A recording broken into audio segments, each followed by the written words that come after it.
The Numa Numa guy. Okay, I don't know this one.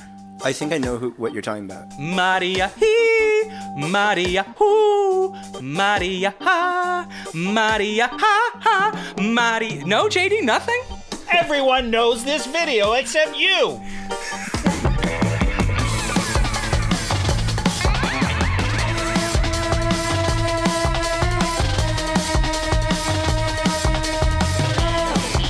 Hello and welcome to Is This Good? The show where we boldly, conclusively, and scientifically decide what things in this big wide world are good. I'm Matt Austin, and with me as always is production powerhouse Jason Doyle. Hello. Hi JD, thanks for coming. And today's guest is quick with the camera, easy with the edits, and fire with the fits. He's the senior producer of No Dunks at The Athletic, where he cranks out the clips that become the shorts, that go viral, that convert the subscribers, that drive the Google AdSense payments, that keep my friends in the furs and fancy cars they're accustomed to. And he does it all while living on the 14th coolest street in the world. Where does he find the time? It's Jerome Cheng. Jerome, welcome to Is This Good? Oh, that's such... I mean, you see it every time when it comes to the show. Like, you really do write the intros that help me write the resumes that I need to be updating. So thank you so much for that. And, and thanks for the PTSD for all the analytics meetings that I've just had to go through. This is great. Well, see, we didn't tell you this in advance, Jerome. As I said, you're the senior producer of No Dunks. You work with JD, and actually, this is your performance review, so just get comfortable. I've been asking JD if we needed to do this, and I didn't know this whole time that he was just saving it for this moment, for this public on blast review. So I'm really in for it. Total ambush here. Yeah. Well, JD, would you be giving him his performance review, or would someone else be doing that? Technically, yes. It's supposed to be. Oh, me. technically, okay. Yeah. Yes. Yes. Huh, interesting. Because I was once a senior producer, and you did not do my performance reviews. Well, Jerome will attest that my reviews are basically like, we good? We good. Great. Yeah. Move on. That's it. Yeah. Okay. No, things you could improve on, no critical things that he can grow from. We're talking no about words Jerome of Cheng over encouragement, here. even. Oh, this is kind. This is too kind. He's. I have no notes, like literally no notes. So it exceeds expectations across the board, and that's all you need to know. You know. The thing is, JD gets himself in trouble for having such glowing reviews for all of us. Is That's what true. happens. That is true. Yeah. Oh, you mean you got to do the reviews for like Skeets and Tass and Trey? Yeah, which is odd boy. and weird. Okay, that's weird. And you can't just write one glowing review because ostensibly they have to be different by the person. Right, so you but kind of come up with three different ways to say, I don't know, these are my friends, so... Yeah, I literally say sometimes, these guys are my friends, I think they're great. Exceeds expectations, submit, you know. Yeah. And if they're doing their job, to you, the listener, they should feel like you're friends as well. Exactly. So, Exactly. It all works out. Jerome, an important question off the top. What drugs were sewn into the Korean streetwear you made JD bring on a flight to Indianapolis? Oh, yes. Well, I mean, the good news is whatever the answer to that is was left back in Indiana, so we're okay now. But no, it was. It's funny because I had only heard about it when I landed in Indiana because they were recording the episode in which JD complained about this, and I felt like such an ass because as I was getting ready to go, I was probably in the airport. I slacked, not knowing this happened. Hey, friendly reminder to bring the police. and even then, JD was so kind to just be like, "Yep." No problem, not knowing again, and then landing and having people like tweet at me and just say like, we need to see this fleece that he's talking about. Now, it's not just a regular fleece. If you're thinking something that you might get at REI or Mountain Equipment Co-op for our Canadian listeners, sure, yeah. It's not a flat fleece. It's one of those like what I call like a Winnie the Pooh jacket. You know, it's very fluffy. Much so. Yeah. Yeah, so it did take up a lot of space. I did not even realize it. Like, I've only seen it obviously in the photos on the website, and then when he dumped it like a loud thud in front of me. I was like, I did not like that was your entire check-in right there. So thank you so much, JD. Oh, of course. And then you know what? Like it's all in good fun because I would have had to check a bag anyway. And everybody who listens to this show's P-hounds, free-hounds alike, they all know I always check a bag anyway. So it's literally no skin off. No. And honestly, the one regret we have is we forgot to actually put JD in it. Yeah. Yes, that's true. He should have worn it. Yeah. He should have worn it. Or JD, you just get a similar one. I mean, you can get those at like H&M or something. So, I mean, I'm sure not. How dare you? Hold on. That better not be the case. I've just stepped in it. Oh, God. So, 1 second. Do you have a pet, Jerome? Do you have a dog? I don't. No, I'm allergic to many pets. It's, okay. Hey, respect. Hey, yes. You two can do 3 years of getting shots every week at a great expense, and then maybe one day you can own a dog. Yes. But my dog, he's old and he just paces around the house most of the day, and what I've taken to doing when we are recording this podcast is I will pretend to be going into my room, and then he will follow me like a fucking idiot. And then I'll close the door thereby trapping him in the room. Right. But now when I get the ring light out, he's starting to understand that he's about to be tricked, and it's hard to get him in the room. Ring light's a little Pavlovian at this point. Yeah. Yes, it's Podlov's dog, you could say. Anyways, now he's angrily. I mean, if for people listening, he's fine. It's a big room, and I put his bed in there. Okay. Oh, right. He should be using this time to relax instead of struggling. But look, we got to make podcast magic here. All right, a little housekeeping. If you'd like to support the show, go to patreon.com/isthisgood. And what a great time to go, because last Thursday we released a Patreon-only episode, so you can get a free trial, and you can go back and listen to that one.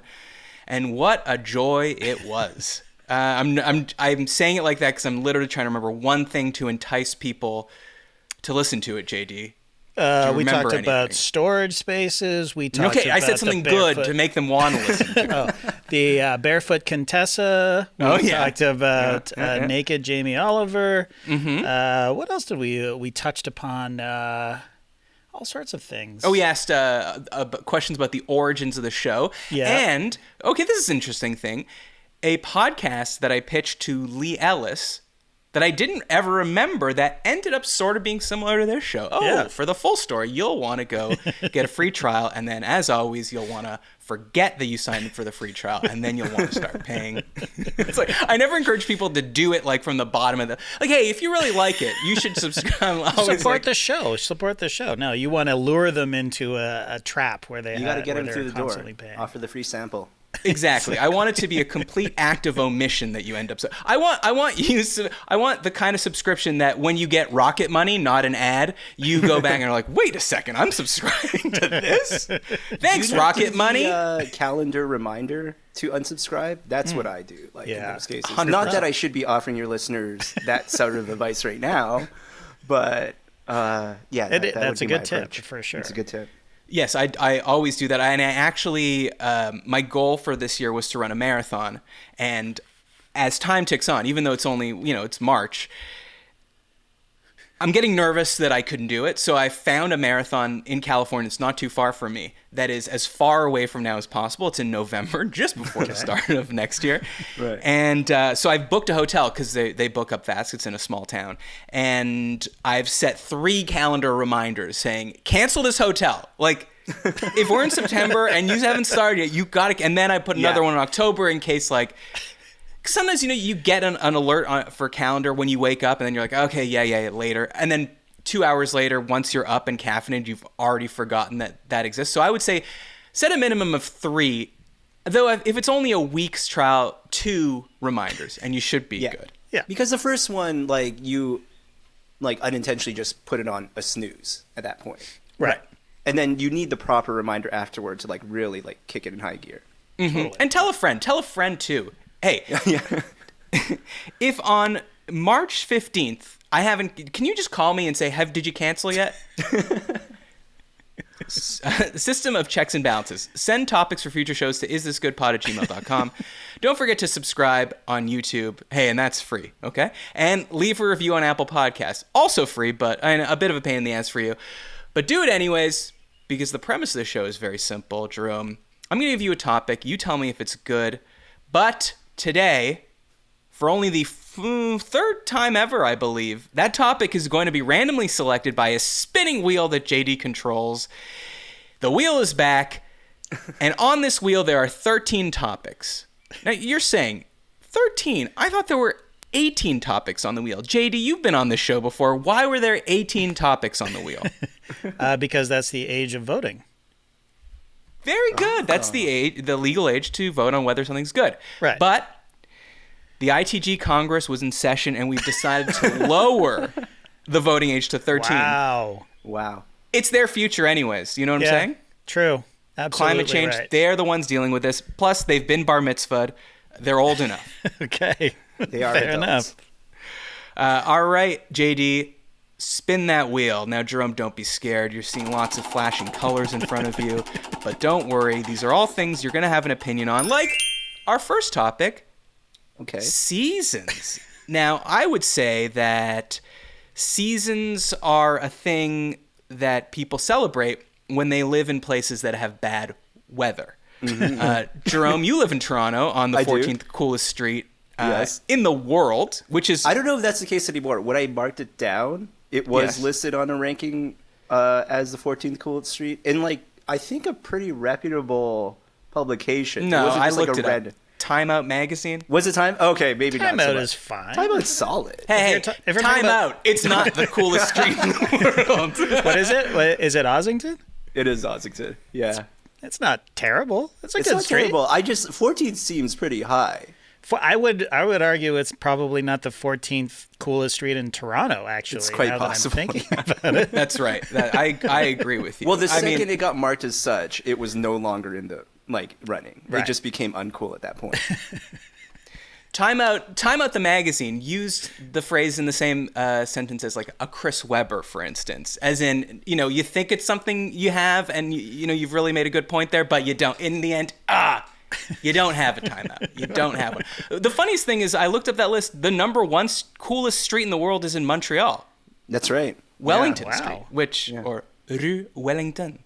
But, it's a cool street, but I would never think to say, if you're going to Montreal, one thing you absolutely cannot miss is walking down Wellington Street. Well, what's on Wellington? Like, what are like? It's Verdun, so it's sort of an area that was very working class when I was growing up, and didn't have a ton of destination stuff on it, but is now gone through a gentrification thing, and there's a lot of restaurants on it and stuff like that.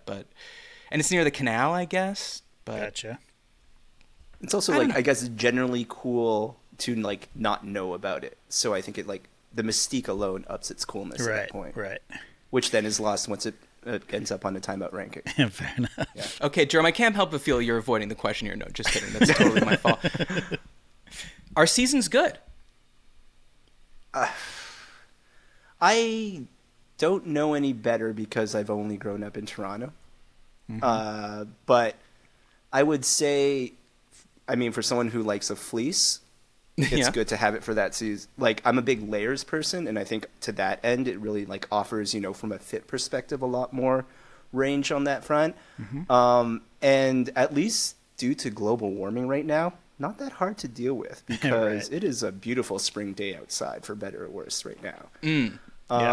That's right. 13-year-olds out there, remember to vote Jerome right out of Congress because he doesn't care. Now, Jerome, what if I told you that even in a place like LA, which I would say is in North America one of the most famous places that people would say, oh, well, you don't have seasons in that, so I don't like it over there because I want to see the leaves change. I want there to be a winter. What if I told you that there were still seasons here? It's just not as stark a contrast, and you can still wear a fleece. People here, you would not believe what these freaks are wearing in the quote-unquote 68 to 72 degree winter. They are layering, and your blood gets thinner, and even What's the dry weather, too? That, when it gets any bit chilly, it gets right to your bone at that point. Oh, my bones. So cold. So cold right now. yes, you're right. At night, it's not as humid, so it is cool at night. You could still layer. Mm-hmm. Now, are you still into seasons? At that point, yeah, because again, it's a variety. You know, I guess like maybe because of what I've grown up with, like I've just learned to accept my fate. So it's hard to, you know, it's a bit of a Stockholm syndrome when it comes to that at that point. Yeah. Right. JD, what about you? Are you like a biblical, there is a season, turn, you feel like we need these things to mark parts of our life? I'm a big fan of seasons, actually. I love a season. And why? Why? Because exactly what you said. Why would you, do you have a favorite one? Fall is my favorite season. Okay, then why wouldn't you just want fall? Because fall doesn't mean anything without the winter on the way. Not to be a Stark about it. Oh boy, but oh boy. The peaks would be nothing with the valleys. Exactly. The sweets would be nothing without the sours. That's right. You're making fun of me, but you're actually making my point for me. Yes, okay. Fuck. Edit that out. You're exclaiming exactly what we're feeling. Yeah. It's perfect. In an annoying voice. You know, just because you say the truth in an annoying voice doesn't make it any less true. Mm-hmm. Yeah. Yeah, well, now I'm in Atlanta, so our winters are nowhere near Toronto winters, and I'm grateful for that. Mm-hmm. But the summers are... I always said I would never complain about the heat, but I'm getting to the point. It's been 10 years. This will be my 10th summer here, and it's hot. It gets really, really hot. Like, it's when they... Like a day they open up Metro Hall for like extreme heat warnings. That's every day in Atlanta. That's a Toronto reference. I didn't even understand if that was a Toronto reference or an Atlanta reference. They don't have extreme heat warnings here. Like every day is over 40 degrees Celsius. Oh, you're saying everyone knows it's extreme heat. Everyone knows, and there's nothing they can do about it. Okay, well, I still think they're bad, and I still think that to the people that say we need the seasons to again, I'll use the voice. Oh, we need to mark certain. We could do that anyways. We still have your birthday. We still have New Year's. Still have the start and end of the school year. You figure it out. I agree those things are important, but you figure it out. But JD, why don't you spin that wheel and give us another topic to talk about? You are so ingrained in LA culture now. God. You don't even... I said spin the wheel. I said spin the wheel! And not going to insult me. Instead of spinning the wheel. By the way, Jerome, JD manually spins this. It's actually like... I am seeing him physically like rotate and... crank it across. So I do appreciate the efforts. It is. This is just a visualization of him spinning the Price is Right wheel that he has in his basement. Revolving doors. What a topic. Here we go. Okay. Revolving doors. Good for energy saving, I guess. Well, let me say this. Clearly, and I didn't do any research into this, the swinging door, is that what it's? The regular door. Yeah. Door one. Yes. It was first, right? We just would generally assume that. Like a door that opens and closes, a regular door? Yeah. I would say. But I would say they wouldn't jump directly to the revolving door. Would a drawbridge be first ahead of the door? Interesting. But they're not this. Why? Interesting. Why are you comparing those two things? Well, I'm just thinking about like before there were doors, there were just like open spaces that you'd walk into. So there was something that at some point someone decided, I need to close a space. Right. I mean, I guess windows are maybe the original doors. So Jerome's going out on a ledge here, and he's saying the hole came before the door. Correct. Because it would be weird if the door was first, and then they were like, what do we do when we want Back air in to those days, it was very much like The Sims. We just like put people in enclosed spaces where they would go crazy in that moment. Yeah. Right before they invented the wheel, they invented the hole. The first invention was nothing. Yeah, I guess first door was giant boulder that filled in hole of cave. Oh, interesting. Yeah. I get that. Yeah. Okay, anyways, I don't like revolving doors, and I think that you could see, like, the people that have revolving doors, they aren't even confident in them, because what you'll normally see is you'll see a revolving door in the middle flanked by two standard doors. Mm-hmm. So if revolving doors were good, then everyone would love them, and we wouldn't need standard doors. Right. Well, there's also the added pressure because you will see it, and then there would be an ambiguous sign that suggests for you to use the revolving door. Right. But then at some points, they'll tell you that the revolving door is out of order, and Right. you just don't know if you can even enter the building at all at that point. Great point. Percentage of regular doors that are malfunction versus revolving doors? Way higher revolving. And this is, again, a guess. I don't even know if they have statistics for this. Please send them my way. isthisgoodpod@gmail.com if there are. Injuries. Actually, now, because of slamming. I literally saw a tiny child get their fingers caught in a regular door last week at the liquor store. Wait, that recently?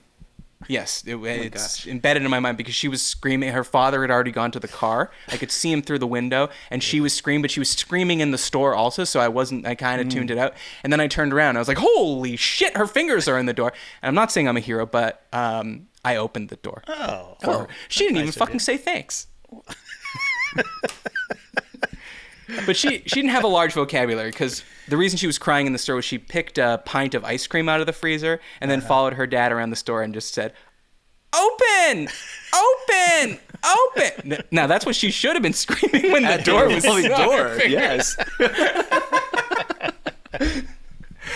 I said, "What's the matter? Cat got your tongue?" Anyways, maybe that point doesn't stand. Maybe you get more injured in a regular door.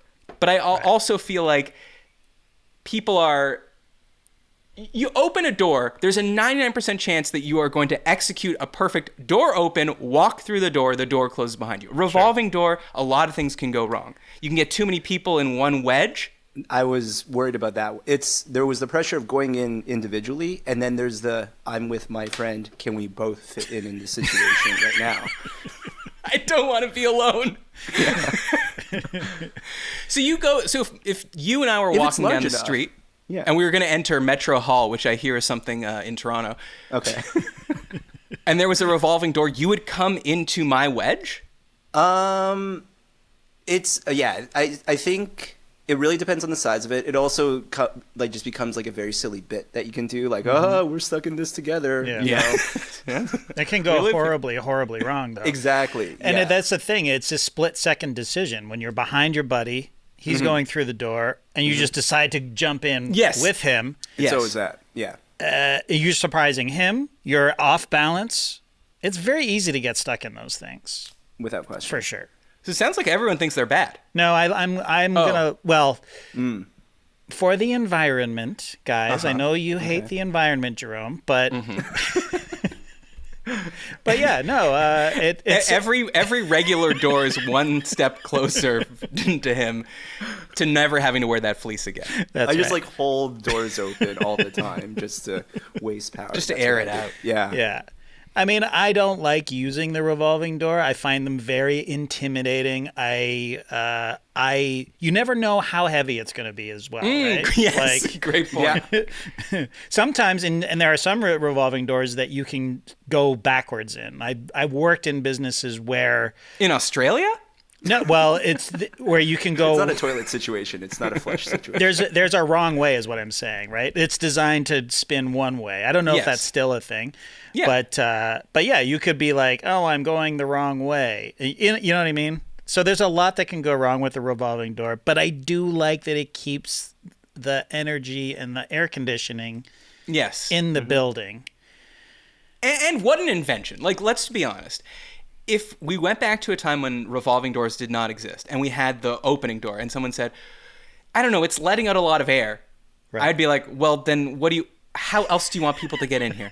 Okay. Exactly. Something's got to open I would never have come up with that. Never thought of it. One door, we'll have 6 tiny doors and they'll all be spinning in a circle like a Ferris wheel.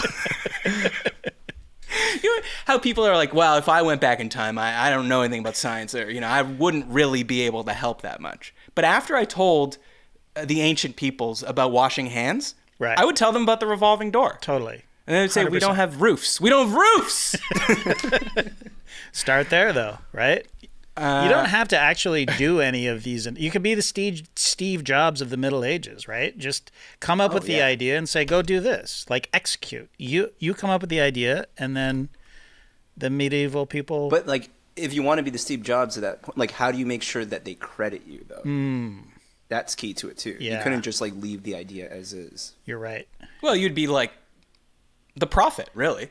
That's the true. holy man. Right.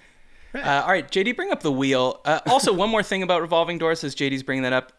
They've expanded from the manual revolving door to the electric revolving door at certain extremely airports. stressful at that point because it never moves fast It never enough. moves. It never moves. And then you, like, push against it, but now you're like, it's That's bad. the worst hates thing when- you can do. It's the worst thing you can do is touch the door. I don't know. What a fucking weird invention. It's like you're used to pushing on this doors, but in this one, if you touch it, you're not catching your flight. All right, spin that wheel, JD. All right. I'm sure another very important topic will be coming up here forthwith. Customer service chatbots. Ooh. Okay. Okay, this is like I don't know. This is like eating something too spicy for me that I know this is going to be bad, and I eat it anyways. I look on the website. There's that little chat thing in the bottom right corner of the website. I know I should just call and wait on hold, but I'm like, let me just do this while I'm doing. I have 12 other tabs open, and it's always the worst experience. It's awful. So, Jerome, do you use the customer service chatbots?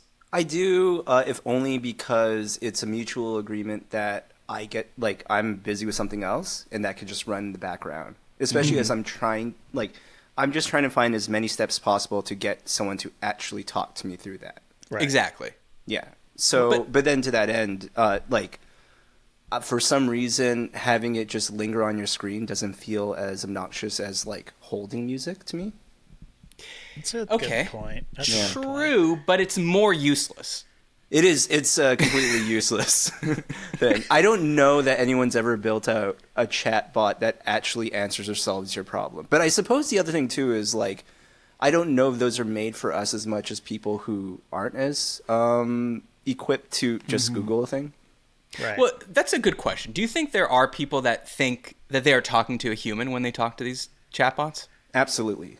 Because that would be my mom, who once got so mad at my father and I, which rightfully so, we forgot, is it Mother's Day or birthday? But we forgot it, and while she was completely in the right for us forgetting to acknowledge it and celebrate it, it wasn't a fair argument that the e-card company that she subscribes to wished her happy birthday. Because in her mind, she thought someone there thought of Annie remembered. Cheng and sent her an email wishing her happy birthday, as opposed to her date being in a database and automatically Right. sending an email. So Right. that chatbot outdid both my dad. She's like, the 24-hour fitness knew it was my birthday. Starbucks knew it was my birthday. 1,000%.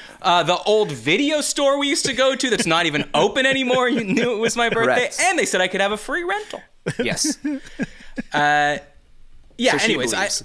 I just saw an article that said it was like, shit, I should have looked it up, but it was some company, and they were like, on an earnings call saying, like, our new AI is doing the job of 700 customer service representatives.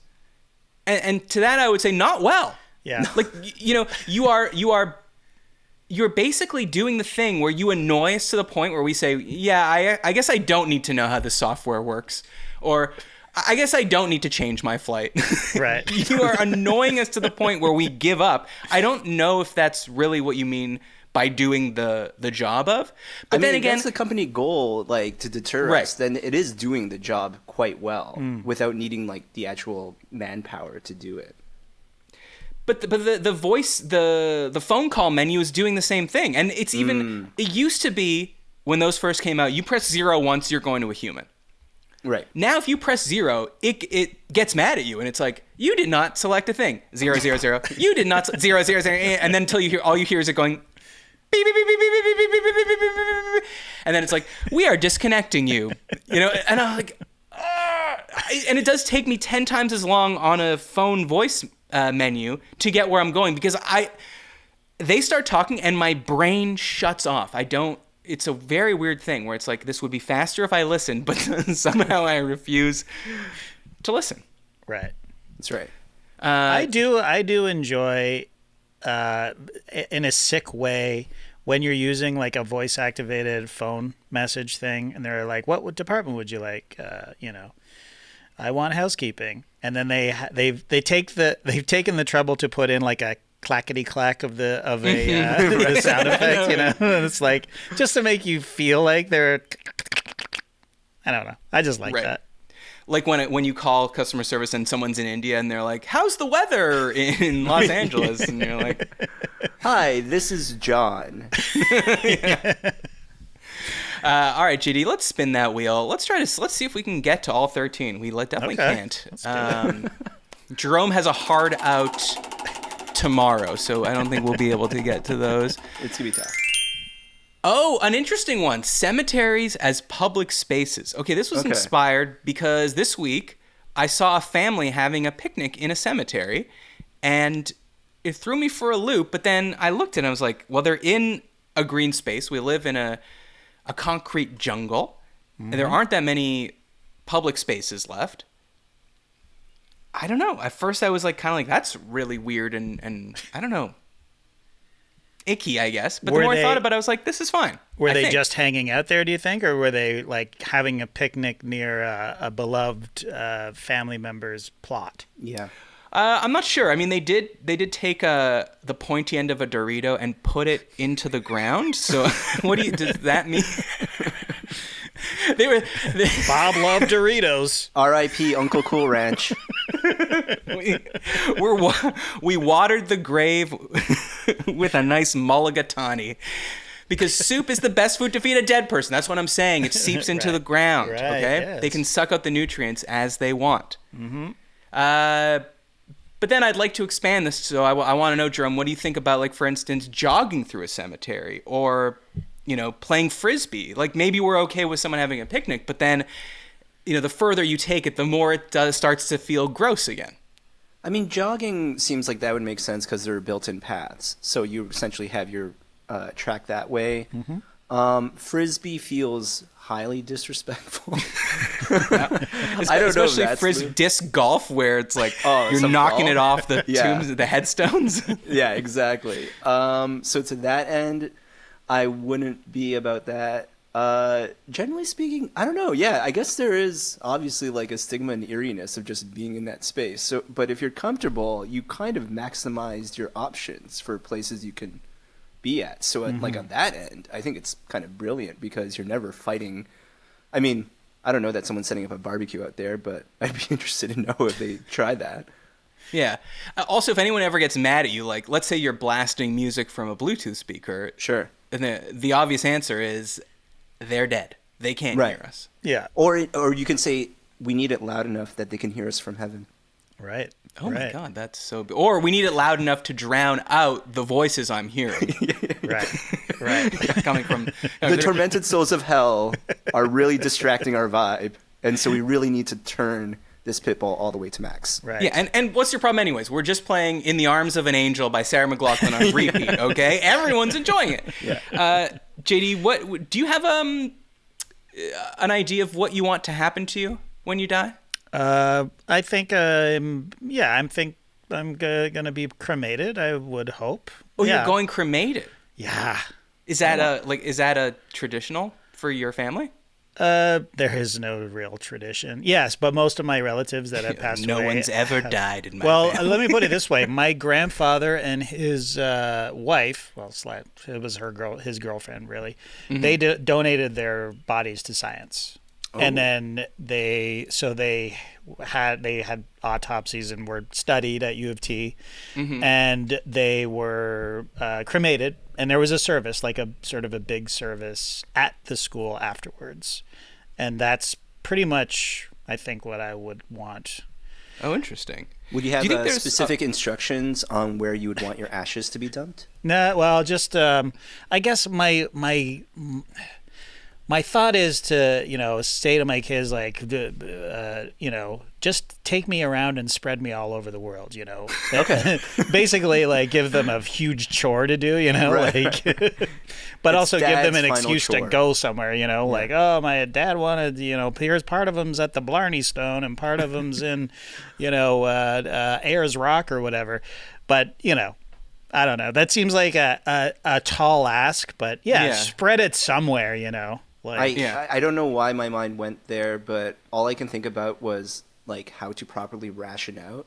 Like because what if I Right. arrive at a certain point, I either run out or I'm at the final point and I have way too much left and it's just like a dump. right. Well, Ashes at that point. you measure the total amount of ashes, Sure. and then you take But that would require you to take it out of the urn first and then place That's it back fine. in. Yeah, Oh, that's we're okay with that. Okay. we're okay with that. Well, I are think. we? I don't know. Is that know. not? What's there something magical about the urn? I know it's I the know, it's but, the like, it's the The sifting first through time it it comes out should or- be when you're dumping it in the location it should be dumped, not like as a way to, right. Okay. pack it into your fleece to bring to Indiana. Here's Just do my one. move. Just do by tablespoons. 1 tablespoon of my dad is in the Atlantic. 1 tablespoon But how do you know is in the then Redwood No, Forest. how This many is- total tablespoons is JD? Here's the when move. we- Well, just look at him. He's obviously 12 tablespoons. There's about as much JD as there is in the powder I take every morning that helps me poop. Oh, okay. Right, I think okay. that's. I'm an athletics green servings of me. Now what I want out of this is that as part of the service, very much the way you count like how many M&Ms are in a jar is that we all guess how many tablespoons is JD, so we can decide Yes. after fact. Yes, Yeah. put me at a carnival, We'll put a like a contest. contest. Yes, of course. And then people get upset. They're like, all right, well, now we got to check. You're like, well, I'm still alive. We're like, well, we have a lot of money on this, JD. Yeah. Yeah, the other move, DraftKings.com if to bet on how many teaspoons of ashes your friends are. the other move is just to have them pack me in like a salt shaker, like a novelty sized salt okay. shaker, and then That's nice. Then they don't have to deal with my remains, and they just sort of sprinkle me wherever they feel like, Like chicken breast. Yes, if the mood strikes, yeah. As far as cemeteries go, by the way, I have taken my kids to play and ride their bikes in the cemeteries. I think. Oh, you okay. I think it's a public space and anything goes unless there's a funeral happening. Sure, of course. Like obviously. Yeah. But yeah, I think Frisbee's fine. I think, somebody in our generation is going to have a gravestone that is a disc golf stanchion. You know what I mean? Like that would be a purpose. baller move. Yes. Yeah. Oh, he died as he lived. That's right. Oh, wow. And then is encouraging people to play. And if I was dead and buried, I wouldn't care. But say I was aware, I would want people playing and partying. I was aware. I don't know. Say they do hang out. Say there's ghosts. Like that's where they hang out. Mm-hmm. I would want people you around. gave I me would such want- a good idea. My tombstone is going to be a live karaoke station. Oh, perfect. That's great. And I will select the songs, and then you could, like, any time that you felt you wanted to come honor me, you select one of the songs, you sing it there. Nice. There you go. I love it. Yeah. Yeah, okay. Digital tombstones, do we have these already? That's got to exist, Yeah, right? it has to. I would think. Someone walks by, you change the year you died in, so everyone that walks by goes, he was so young. Yeah. And that It's the thing that, like, anytime you receive a number of different packages, it's the one package no one actually picks, but we Right. can be the first. Right. Also, yeah, it'd be nice to have a blinking red light because I know that whenever I go to a cemetery, I never It's impossible. can find the Yeah. thing. Yeah. So an air tag, maybe? I don't know. There's a that's lot, exactly there's a what lot I of was innovation in this space. I would just love the idea of an air tag just because one of my loved ones would have the morbid, like, alert all the time of, like, you've lost. He's in Jerome's Dallas, body. Fort Worth? How'd that happen? You left Jerome's body behind. JD, sorry, going back, I knew about the, like, donating your body for organs, which I would definitely like to do. Yes. Yeah. Yeah. But the- I'm never gonna do it. The, what's it called? The, like, for a cadaver, that's like A an cadaver. extra Yeah. step. Yeah. That I don't know. Do you think there's a box to tick that's like, I'll be the cadaver, but you have to promise to give me a couple courtesy jerks before you lay me on the table? Only in room temperature, no cold situation. That's right. That's Put right. me in warm water first. Yeah, you got to warm up your hands before you start working on me or something like that. Yeah, yeah. I'm just saying, a little fluff before these hot male and female med students take a look at me. would be nice. And it should, a service you should offer. All right, JD, on that note, spin that wheel. Sorry, Jerome, you can Oh, just, make your you point would as have this medical wheel is professors to always, like, preface, like, every time they pulled you, it's like, and as you can see, Matt was kind of the man. This guy fucked. Yeah. Cause of death?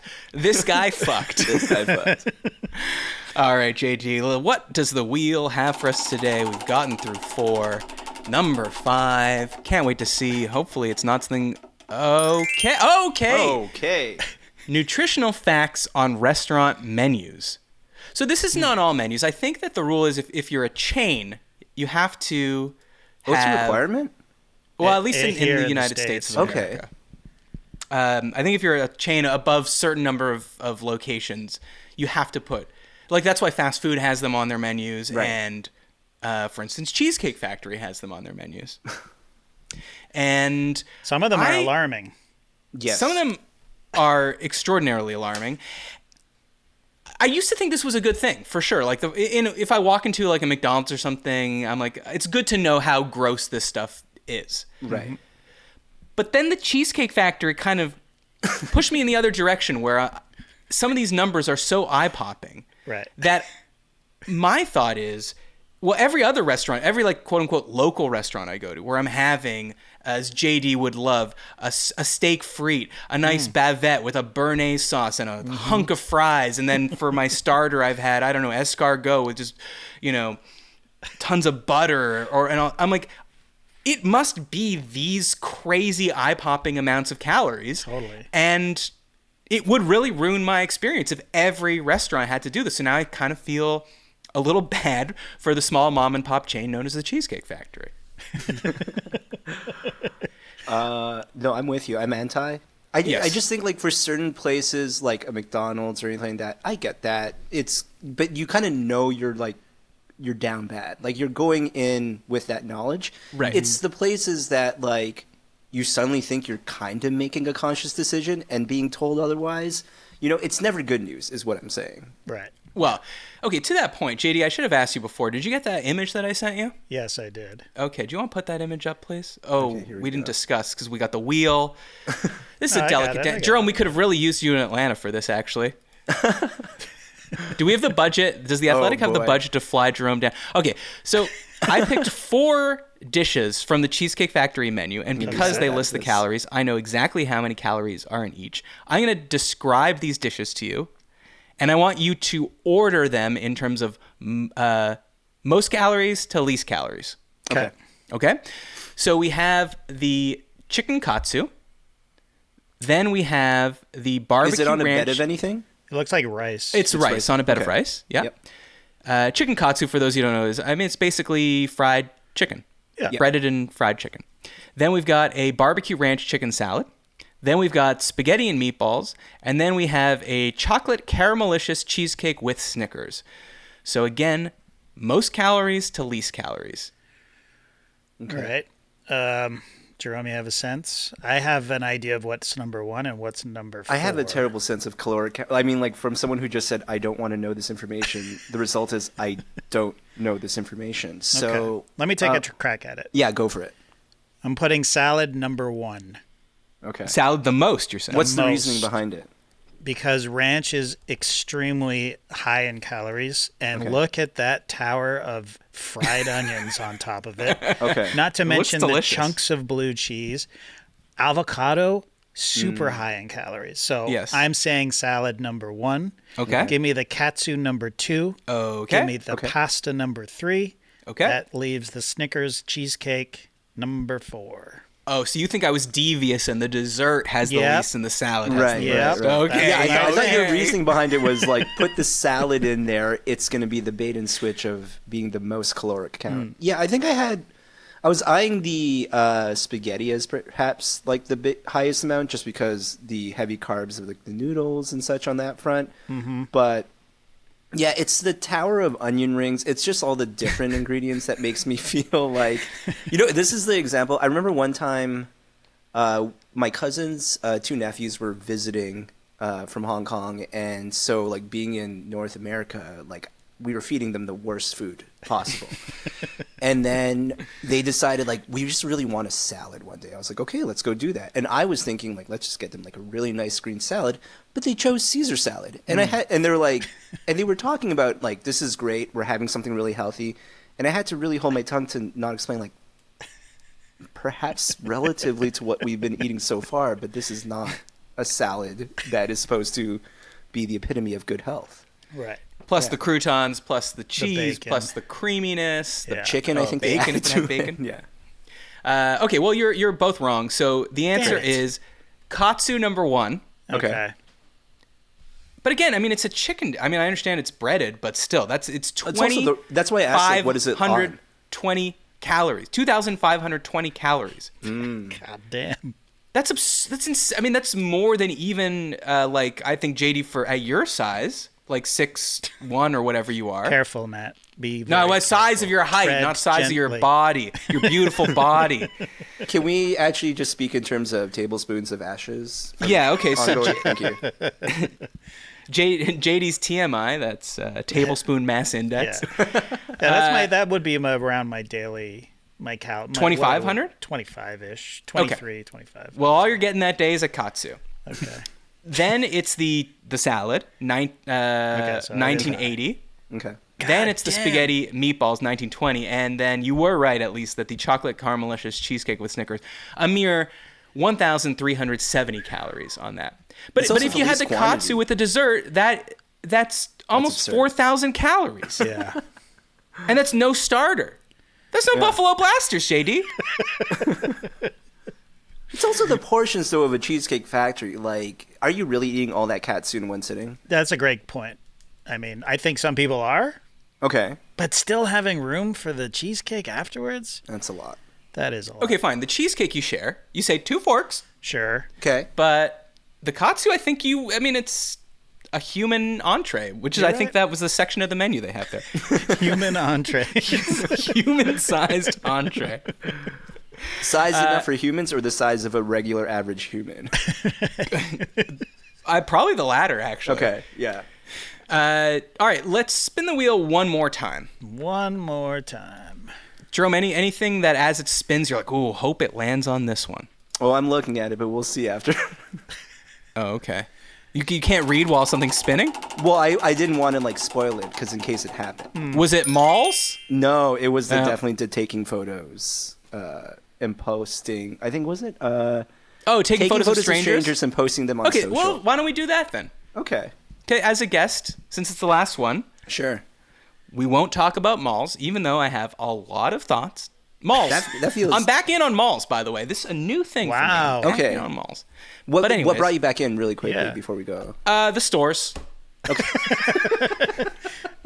The guy goes to one Uniqlo in 5 years, and he's back in on malls. Stores.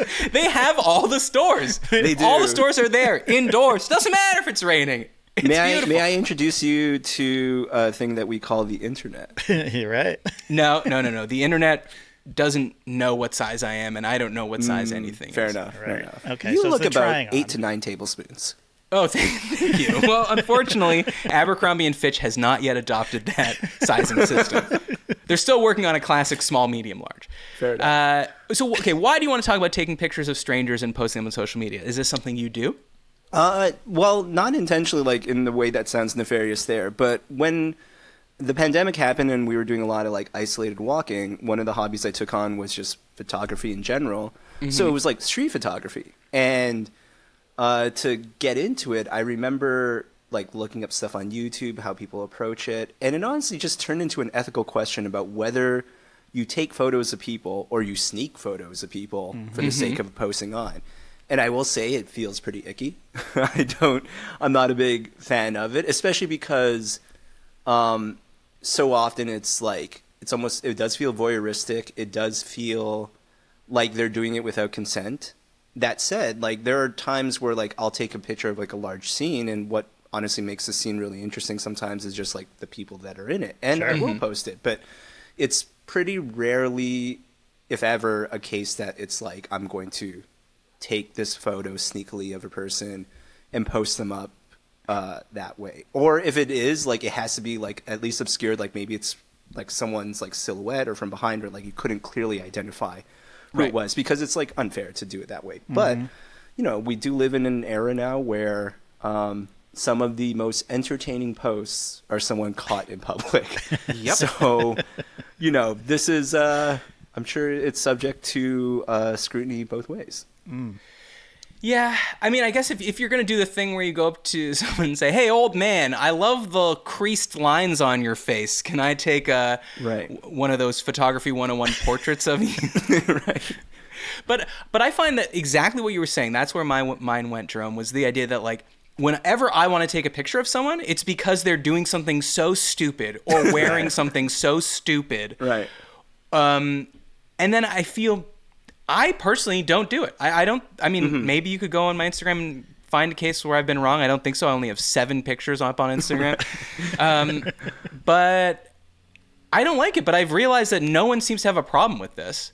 And people's just like, well, they're in public. And I'm like, but there's obviously a difference between them being in public and the 3 people that are around them seeing them or not seeing them because they didn't even notice, versus me putting it to my, thousands of followers, low thousands of followers on Instagram, then someone else reposts it. And then like it could be 1 to 2 degrees before it ends up on like a Reddit or something. And now everyone's like, oh, that's, I don't know. That's a guy that accidentally shaved bald spot into his back of his head and didn't realize, or something like that. So I feel bad about it, but I've noticed that I'm in the minority here, and we are in a find someone looking dumb and post them on your Instagram world right now. What about, now this has happened to me many times where I've taken like an exercise class and it's like, oh, it's such and such's 100th class. Let's get a group photo after we've been working out and I'm wearing like I'm fat and sweaty and gross and I'm like, okay. And so we're all like, then you have no like, and it's you have no recourse or like, we just had a fun. Can you choose to not be in the photo? What's that? Can you just choose to not be in the photo? I mean, no, because it's not rude really. to Diane. Diane woke up early every morning. Exactly. Yeah, that's fair. But like in my mind, I'm like, this class seems big enough that we won't notice like a singular, like, JD. Yeah, but it's more like, where are you going to go? Like, right? Maybe you can offer to take the photo. Yeah, maybe that's Jerome. Oh, that's very nice. You're 100% right. But I know it's there. And when I see it posted online, I'm like focused and I'm zooming in on me, right? Like, God damn, is that what I look like?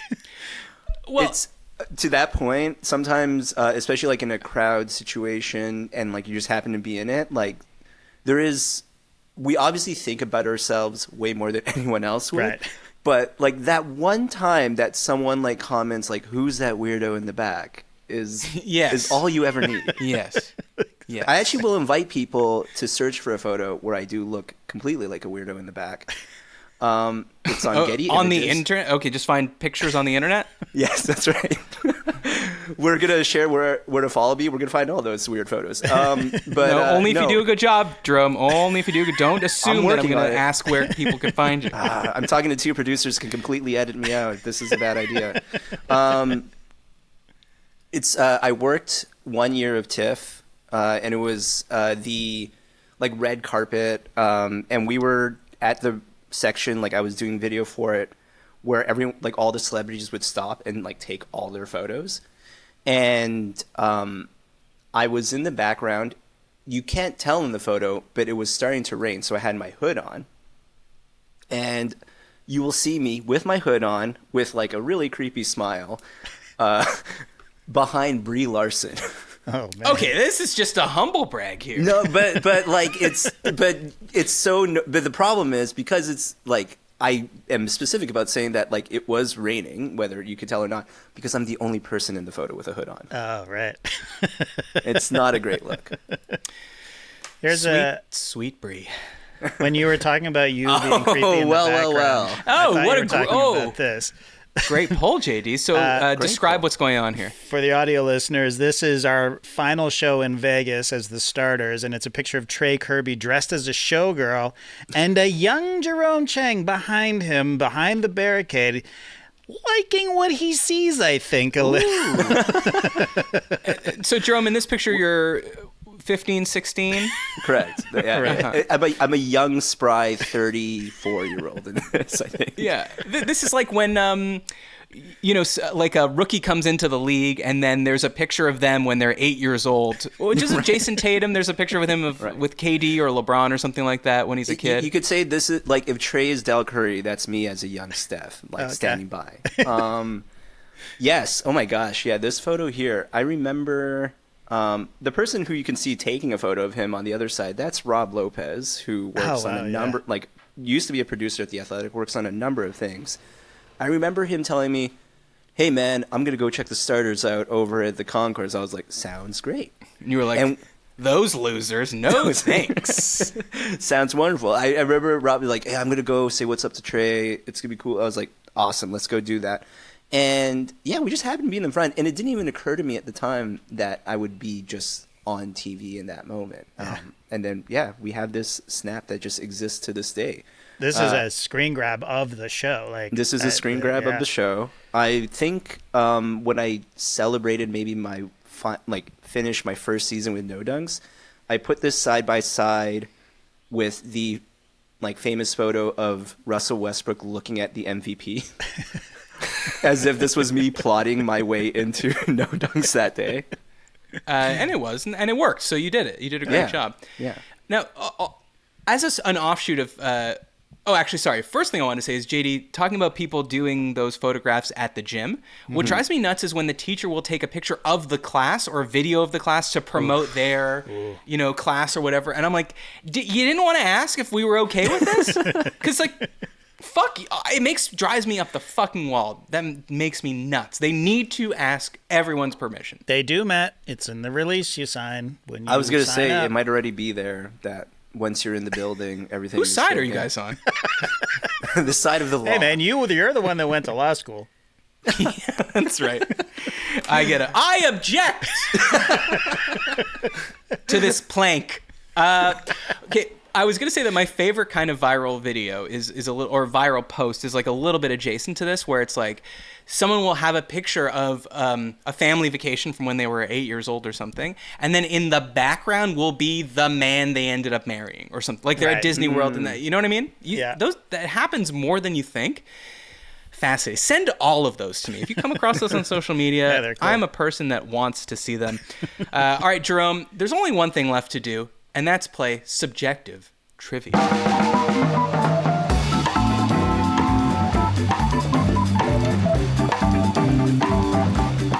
So, subjective trivia is just like regular trivia, except only I know the answer. I have my answer written here on this card, so you know I'm not cheating. So here's how I ended up at this question. Jerome, you are a master of the short form, the viral, the web kind. video post, because this is what you do for No Dunks mostly. I'm sure you do other things, but you cut down funny things that happen in the show or create new complete segments, and then you upload those to social. And as I said, those Google AdSense dollars are cha-ching, ticking right up. So this inspired me. I looked up a few lists of what are the most classic viral videos of all time. Okay. And I picked 4 of them, and I watched them all this morning. So today's question is, of the 4 classic viral videos I watched, which one did I enjoy the most? Okay. So I hope you will know all these. I gotta tell you, my girlfriend Jill didn't know one of these, and it started an argument. This I'm morning. worried. I feel like. Well, Jerome, how old are you, if you don't mind us asking? I am 39. I'm same age as Trey. Okay, I think you're gonna know all of these. All right. Okay. Double rainbow guy. Yep. Sure. Okay, that's a guy. He sees 2 rainbows. At one point, he sees a 3rd rainbow starting to form. R.I.P. to that guy. He died? He died. Yeah. Oh my God. Go to the cemetery and feed him. He wouldn't mind. He wouldn't mind at all. Something rainbow colored. Yeah. Like nerds. Yeah. Yes. Or those Chips Ahoy's, don't they have multicolored? Yeah. Oh yeah, like the sprinkles that you would put on top of an ice cream. Sure. Or something. Yeah. Charlie Bit My Finger. Okay. Classic. Okay. That is just, a toddler with a baby sitting on his lap, and the toddler puts his finger in the baby's mouth, and the baby bites his finger, and he says, "Charlie bit my finger." The Numa Numa guy. Okay, I don't know this one. I think I know what you're talking about. Are they lip syncing along to? Yes. Yes. Go on. Okay. To the. It's like the Maya He, like that song. Yeah. Yeah. Maria he. Yes. Right. Maria who. Maria ha. Maria ha ha. Maria. No, JD, nothing. I know the song. I forget know actually how he specifically looks the when he's doing video. it, but I remember it being a thing. Okay. It's like very expressive, right? And I have to tell you, this was ranked, at least in 2006, as the greatest viral video of all time. So I don't know where you guys have been. It beats Star Wars Kid, okay? Oh, wow. Also, which is the one that your girlfriend didn't see? It was that one, yeah. So It was I guess that one? she's not. I guess I should take back that fight we had. Everyone's seen it, Jill. Everyone knows this video except you. Or finally, David After Dentist. Wait, which one David was that After again? Dentist is again, not a toddler, but like, I don't know, 7, 8-year-old kid. He goes to the dentist for some reason. They put him under. And so he's on, the anesthetics are sort of wearing off and he's going a little bit crazy. He's like, is this real life? Is this going to be forever? At some point, he just starts screaming. Well, anyways, this question sucks because you don't know what one of the 4 is, but the question remains, of these 4 classic viral videos, which one did I enjoy the most? Again, which one did I enjoy the most now as I watch it? Not Right. at the Yeah, time. This that's key, morning. right? This morning you watched Yes, it. this morning. Well, Jerome, what do you think? The thing is, I don't know Matt that well, so this is Right. like this is based on information of the last hour of collected data on that. I'm gonna personally go with Charlie Bit My Finger. Okay. That's a good Interesting. one. It's a good guess. Is that your favorite? Is that why you're saying it? No, not necessarily. I think it's. I think there is a thing. I mean, we are older now. Maybe there is like a certain charm to seeing like that kid do it. Like, because especially the idea of like watching it now. right? And I'm wondering if there's like an added sentimentality. But I don't know. And I'm Okay. just gonna go with it because it's also a delightful video that kind of charms people at any point. I will say that when we were all hanging out together as the starters, if there was anyone we met named Charlie, we would call them Charlie Bit My Finger. So you are, that I'm is... in a range. Okay. Yes. JD? I wonder, should I have picked Leprechaun in a Tree? I don't know that one. Oh, wherever they think there's a leprechaun, and there's a news story about they think a leprechaun is in the tree. Yeah. That's Okay, a good. one. Glad I didn't go with that one either. JD, what are you leaning on this? I mean, I think you enjoyed them all, to be honest. Yeah, Sure. I kind of did. Yeah. I think Charlie Bit My Finger is a classic, but it does involve a child getting hurt. Yeah. Which Not as Matt much would as the be David After against. Dentist. The kid though. who That got kid is bit. going through it. Right. And David got hurt, too. Charlie bit my finger again. It hurt. You're right. I think it's Double Rainbow Guy, but I'm actually leaning towards the Naomi or thing. whatever. like, Numa because Numa he's, guy? I because was he's kinda fucking swayed. married to it. His girlfriend hadn't heard of it, and he wanted to keep it in. Ooh. See, this is psychology, Jerome. This is psychology. This is kind of. I was swayed because when we asked, it was almost like you were building up the tension of like, I hope they don't really know, so I can perform this with like the most enthusiasm possible. No, trust me, this would be going a lot better if you were like, you fucking the Numa Numa guy. Hell yeah. Everyone knows that. Right. And then we'd sing it together. Yes. And that's Yeah. how the show would end. We'd fade out, and I'd never have to ask you what your Instagram handle was. Right. Okay, well, sounds like we've got a Charlie Bit My Finger. We've got a reluctant Numa Numa guy. Yeah. I'll tell you this. The man's name in the clip that I pick, his name is Gary Brolsma. Who's Gary Brolsma? Is he the Double Rainbow guy? Is he? Is he the Charlie Bit My Finger? He's not David After Dentist, because that guy's name's David. Yeah. It's the Numa Numa guy! Nice. I can't believe... I mean... Thousands of people are washing dishes, listening to this podcast, going, they don't know the Numa Numa guy? Gary Brolsma? I knew it. I do know the video. I just don't remember what he looks like at all. I just know that it was like a thing. Like I remember there was a person who lip synced to it, and it was like one of the most viral videos ever. Thank you. Yeah. And I believe that, Live Your Life, Rihanna and T.I.? Yeah.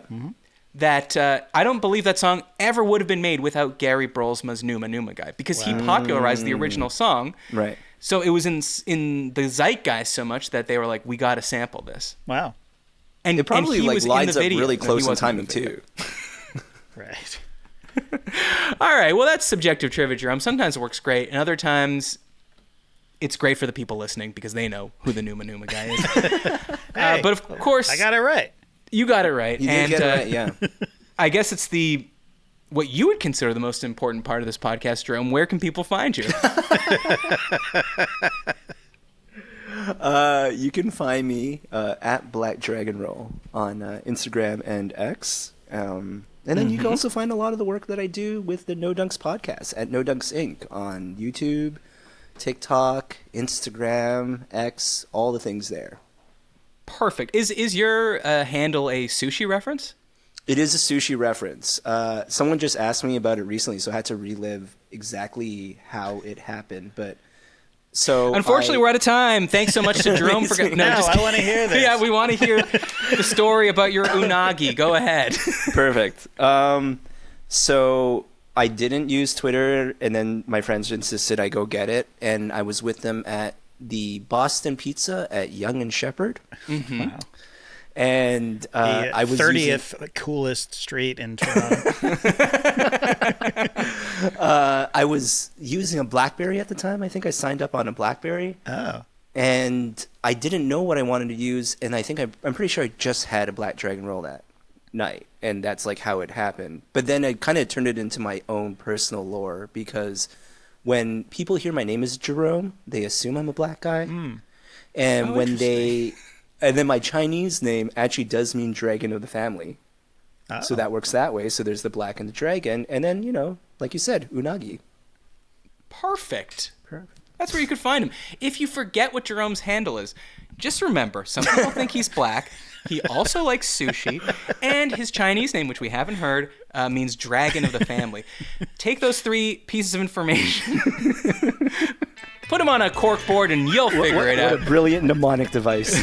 Support the show, patreon.com/isthisgood.